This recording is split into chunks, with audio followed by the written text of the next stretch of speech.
এই গরমে প্রাণ জোড়ানো আর পেট ঠান্ডা করার জন্য আজ আমি বানিয়েছি আপনাদের জন্য ছাতুর শরবত। এতটাই টেস্টি, এতটাই সুস্বাদু, আর এটা খেলে আপনাদের এই গরমে মন প্রাণ জুড়িয়ে যাবে। এতটাই সুস্বাদু লাগে এই ছাতুর শরবত। চলুন তাহলে বেশি দেরি না করে ভিডিওটা শুরু করি। আসসালামু আলাইকুম friend, welcome back to Dalia's cooking world. সবার প্রথমে এর একটা ভাজা মশলা তৈরি করতে হবে। সেজন্য এখানে আমি নিয়ে নিচ্ছি 1 চামচ মতো গোটা ধনে আর একটা শুকনো লঙ্কা, তার সাথে নিয়ে নিচ্ছি 1 চামচ মতো জিরে।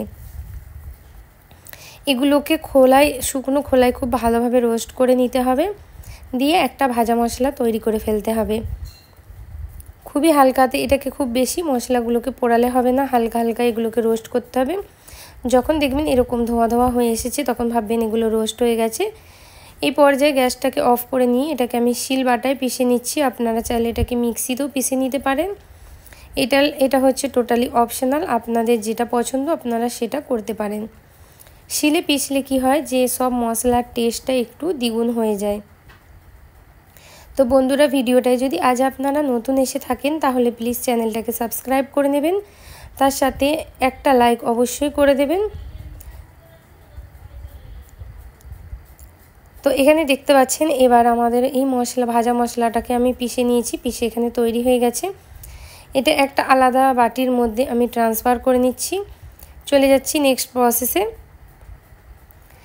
তো একটা পেঁয়াজ এবার আমি ছোট ছোট করে কুচো কুচো করে কেটে নেব।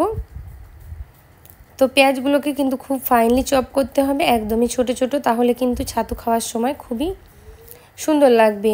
তো বন্ধুরা, অবশ্যই ভিডিওটা স্টেপগুলো ফলো করে বানাবেন, একদমই পারফেক্ট আপনাদের এই ছাতুর শরবতটা তৈরি হবে। দুর্দান্ত স্বাদের এই ছাতুর শরবত খেতে লাগে বন্ধুরা। আর এই গরমের জন্য কিন্তু ছাতুর শরবত একদমই পারফেক্ট, পেট ঠান্ডা করে আর খুবই উপকারী। ছাতু যে কতটা উপকারী আপনারা যারা জানেন তারা তো জানেনই। তো এবার আমি দুটো বড় সাইজের লেবুর রস এখানে আমি তৈরি করে নিচ্ছি। সবার প্রথমে লেবুর রসটাকে আমি নিচড়ে নিচ্ছি। তো এখানে দেখতে পাচ্ছেন এবার লেবুর রসটা আমাদের এখানে তৈরি হয়ে গেছে। আর এবার আমি একটা মাটির হাঁড়ির মধ্যে এই শরবতটাকে তৈরি করব। আপনারা যদি চান যে কোনো স্টিলের গ্লাসে বা মগে বা স্টিলের হাঁড়িতেও এই শরবতটা তৈরি করতে পারেন। মাটির হাঁড়িতে করলে খুবই টেস্টটা আরও দ্বিগুণ আর খুব শাহি লাগে। এখানে আমি ফ্রিজের পানি নিয়ে নিয়েছি 1 লিটার মতো, আর এখানে 150 থেকে 200 গ্রাম আমি ছাতু নিয়ে নিয়েছি। আর এর মধ্যে কাঁচা লঙ্কা দুটো দিয়ে দিয়েছি কুচানো, তার সাথে একটা বড় সাইজের পেঁয়াজ কুচানো, একটুখানি আমি গার্নিশের জন্য অল্প করে রেখে দেব। তার সাথে এবার আমি এখানে দিয়ে দেবো ভাজা মশলা। যে ভাজা মশলাটাকে আমরা গুঁড়িয়ে রেখেছি সেই ভাজা মশলাটাকে এবার আমি দিয়ে দিচ্ছি। তার সাথে একটুখানি গার্নিশের জন্য রেখে দিচ্ছি আর 1 চামচ মতো বিট নুন এখানে ব্যবহার করছি। আপনাদের কাছে যদি বিট নুনটা না থাকে আপনারা সাদা নুনটাও কিন্তু ব্যবহার করতে পারেন।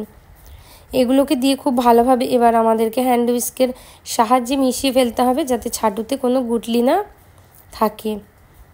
তো খুব ভালোভাবে মিশিয়ে নেওয়ার পরে এবার দিয়ে দেবো আমি বরফের টুকরো কিছু, তাহলে এটা আরও খেতে গরমে সুস্বাদু লাগবে, আরও ঠান্ডা ঠান্ডা হলে মনটা প্রাণটা জুড়িয়ে যাবে। দুটো বড় লেবুর রস ব্যবহার করছি। আপনারা যদি একটু টকটা বেশি পছন্দ করেন আরও রস কিন্তু এখানে ব্যবহার করতে পারেন। একটু টকটক ভাব হলে কিন্তু খেতে খুবই দুর্দান্ত স্বাদের লাগে।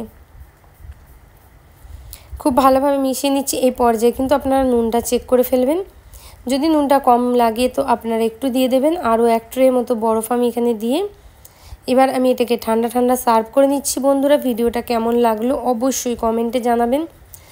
ভালো লাগলে একটা লাইক অবশ্যই করে আমার চ্যানেলটাকে সাবস্ক্রাইব করে নেবেন, তার সাথে বেলটাকে অবশ্যই অন করবেন, তাহলে এরকম সুন্দর সুন্দর রেসিপির নোটিফিকেশান আপনাদের কাছে সবার প্রথমে পৌঁছে যাবে।